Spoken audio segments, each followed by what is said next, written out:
So welcome to II Letters, and it is a pleasure to have you with us today. And I'm happy that you are going to speak to us about yourself, supplementing certain information for the article you wrote for us. Okay, thank you very much.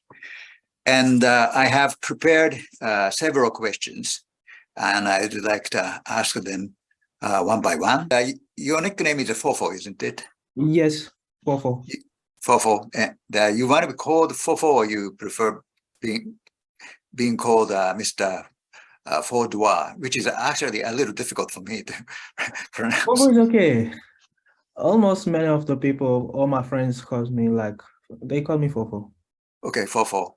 You mentioned war in your article. Yes. And that it even separated your family. Yes. And I think it was kind of a tragedy for your family, but war often entails such tragedies. We Japanese, on the other hand, know little of things happening on the other side of the globe. Besides, Japan has been a very peaceful country for over 70 years. So for that matter as well, we know very little about the things, war-related events happening in the rest of the world. So could you tell us what the cause and nature of the war were?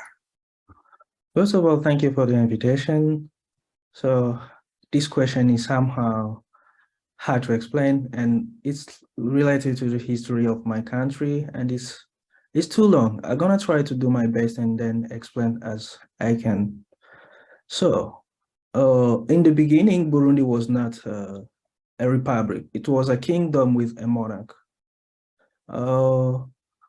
Since the year 1096, with the overtake of the last king of Burundi, Ndimumahoro, known as Ntare V, the country entered a very hard time because all the power transition was by overturn.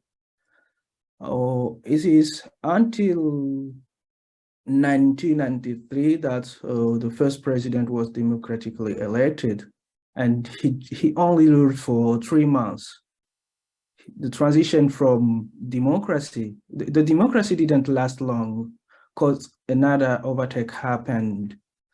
The putsch of 1993 was somehow one of overthrow. So the population decided that it was enough. They standed for the democracy, and the resistance lasts much longer than one could expect. And the democracy was restored late in 2005 with the election of His Excellency the late Pierre Nkurunziza. As you may guess, you understand that each overtake lead the country in a civil war, and the period I mentioned is related to that war. That the reason why I had to flee my native city, it was because of war. I hope presently your country is very stable, I hope. For the moment, my country is good, it's stable. We are experiencing peace. You mentioned that you had a good time in classes in physics, mathematics, and biology. Let's see, at what age exactly did you take interest in such hardcore science subjects? You see, usually many people don't fall in love with physics, mathematics, chemistry, biology, and things. They always shy away. Usually that's what they do. Then who exposed you first to those difficult subjects? It happened when I was too young. When I and my father listening to the broadcast news at the radio, we were like, I was always asking, how is it possible to hear someone's voice at our radio receiver? And my father was like, oh, my son, you know, he tried to do his best just to explain me, but he was somehow short of words which could convince a young teenager, young child I was. So every day he was like, "Oh, sorry that I cannot make you understand this, but the time will come. You will learn it in physics at school." And then I could notice somehow like it hurted him. He wanted to explain me, to make me understand and answer to my questions, but he was short of adequate words for children hours. So I only keep in mind the word physics, physics, physics. And when I turned 10, my father offered me two books, one of physics, another one of mathematics. I remember the one of mathematics was of analytical mathematics. Yeah, that's how everything started. That's how I started to love physics and mathematics and biology.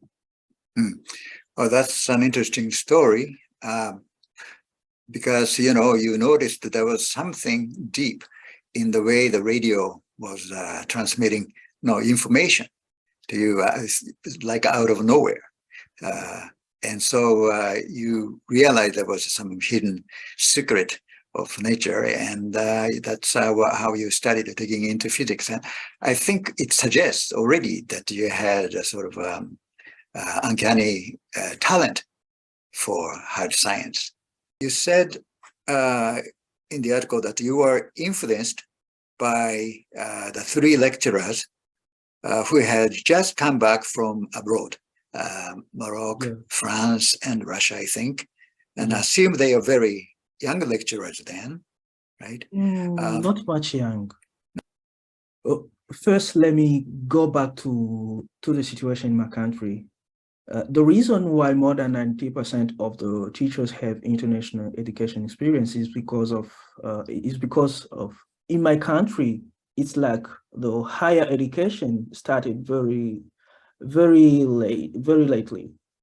We used to have the program up to engineering, but master degrees or PhDs were not there. Doctoral schools. That's the reason why if someone wants to go for higher education, in most of the case, they were sent abroad with scholarship or without scholarship to acquire those high education. It is interesting, what you said just a moment ago is, that, not many people can stay in your country to receive higher education. So it was sort of out of necessity that they go out and get a higher education. Is that right?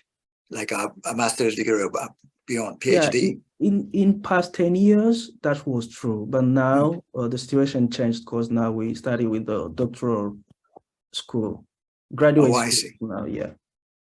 But necessity is always a mother of invention. So, it brings good things in the end to the country. The next question has to do with the Russian education that you received in the past, 2 or 3 years, 3 years or so. Yeah, 3 years. With the Russian education system. And I noticed that the Russian system is a little bit different, particularly in the higher education, the graduate school in particular. Like they have 2 years of master or something like that. And then on top of that, additional 2 years of master's studies. And then on top of that, they have something like PhD or maybe something different. But they call it aspirantura. In Russian, they call it aspirantura. It's like they're aspirant to be doctor of science. Okay. So altogether, how many years do you have to spend in order to get PhD? For Russian speaker should be now it's four for bachelor degree and 2 for master degree and other 4 for aspirant and the doctor which comes after. Okay. So what you call the aspirant is something equivalent our PhD or doctoral program. Yeah, it's equivalent to the PhD and doctoral. Okay. I got you. Yeah. Yes.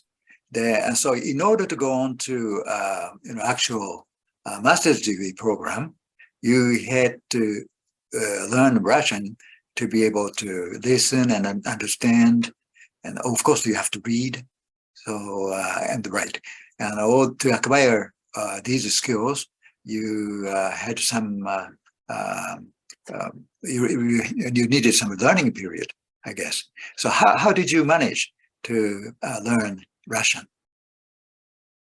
Okay. First of all, I've noticed that some people, when I say that the master lasts for 3 years, they confuse the master itself and the induction course. In Russia, the system is like for non-Russian speaking students, they have an induction course in which they acquire skills necessary to listen, speak, write, as the main teaching language is the Russian. Mm-hmm. During that year, they got somehow intensive courses of Russian. Intensive courses of Russian. I was also one of those non-Russian speaking students. So I had an intensive course during 1 year, which prepared me to pursue my degree in Russian language and Russian education system. Mm-hmm. That's how I did. Yes, but you started with no preparation at all in Russian. That is, yeah. I think. So you really couldn't really speak a word of Russian. Yes. And then in 1 year, you're ready for the master's degree. Yeah. I think that's quite an achievement. But after 1 year, you felt comfortable to take lecture courses? It's somehow hard in the first month when when someone starts to attend the lectures. Mm-hmm. But after the second, the third, it's like everyone is already used, understand, speak, exchange with people. It's become somehow easy because no any other language is spoken. You'll be somehow highly exposed to the language so that it'd be easy to acquire the knowledge. I see. Well, that's true. You already previously had experience in learning several languages, isn't that right? Mm-hmm. Could you list them up? You know, what languages do you speak and understand? Basically, people from Burundi, you find them speaking Swahili, French, Kirundi, now speak Russian, and can add a few words of Japanese. Also Japanese, and I hope after 3 years in Japan, you'll pick up Japanese and to such an extent that you feel very comfortable speaking to people around you, as well as presenting your research work, in the Japanese language. I also expected to reach that level. Yeah, that's what I want. That'd be great. To summarize, you came to UEC after numerous interesting and at times hard experience with courage, intelligence, and then motivation and mental strength and all. That's my impression. And thank you for answering my questions, and I wish you the best of luck with your studies at the UEC. Okay. Thank you very much, sir. I hope everything will be all right and I will achieve my PhD with success. Thank you. Okay, great. Thank you very much, Fofo. Thank you. Thank you, sir. It's a pleasure.